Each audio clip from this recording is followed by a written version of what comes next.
Hey, what's up everyone? It's Us here. So I just finished my first playthrough of Cronos, The New Dawn, and I would like to give my opinions on this game. So here we go. First things first, the atmosphere. Bloober Team has always been known to have great atmosphere in their games, and Cronos is no different. The atmosphere of this game is really captivating.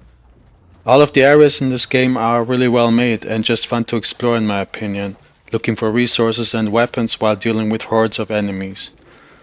There's really nothing more I like than to explore an abandoned city or apartment, but also a hospital or the church and the catacombs. I really enjoyed those areas.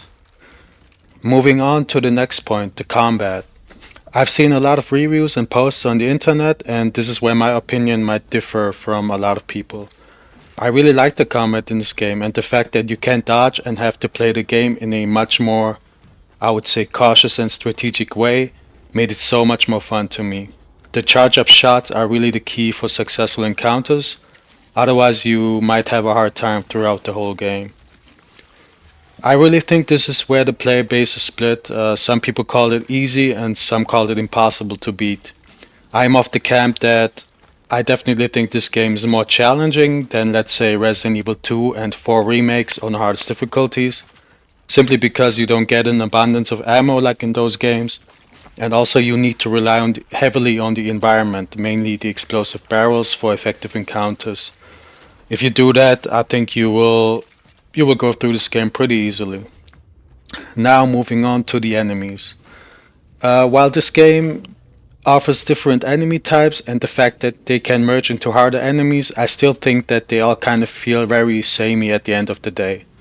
I often felt like the variants of the combat encounters were kind of repetitive and bland at times.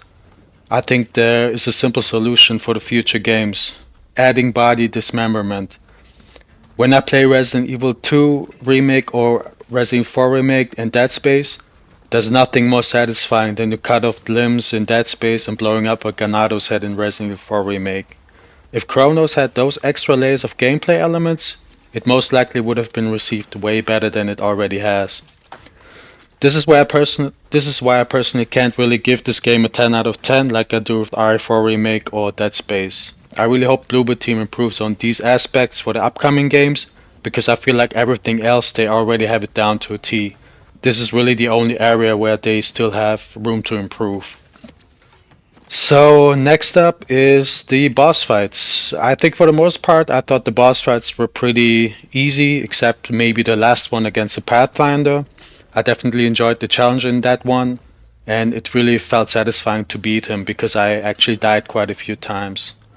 The boss fight against Mother Eliza was also pretty fun, and once you figured it out, it also felt kinda easy to beat as well. All the other boss fights are more or less forgettable in my opinion, and they almost felt more like mini bosses to me. Next up, the story. We are called the Traveler, whose purpose is to go back in time and collect the so-called essences while figuring out how it came to the apocalypse, man. Tongue breaker right there.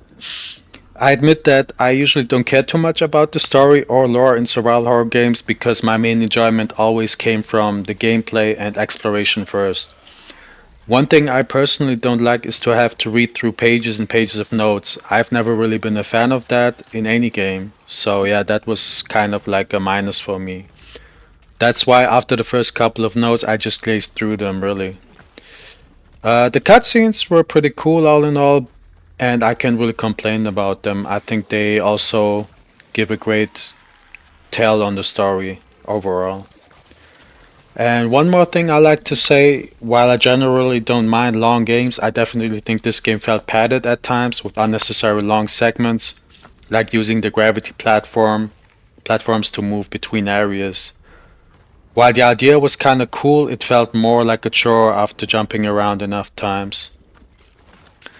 However, this opinion might change though with multiple playthroughs, since I will be able to go through the game a lot faster since I know where to go and what to do. So I think this is something that might change after multiple playthroughs. All in all, despite its minor shortcomings, I still really enjoyed this game a lot, and I definitely recommend it as a long-time survival horror fan. And yeah, I just wanted to really quickly give my opinions on this game. I definitely recommend it. You will definitely have a good time.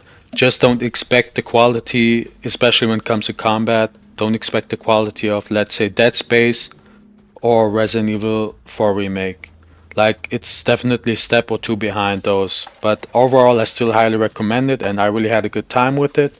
And I definitely plan to play it a couple more times, like New Game Plus and whatnot.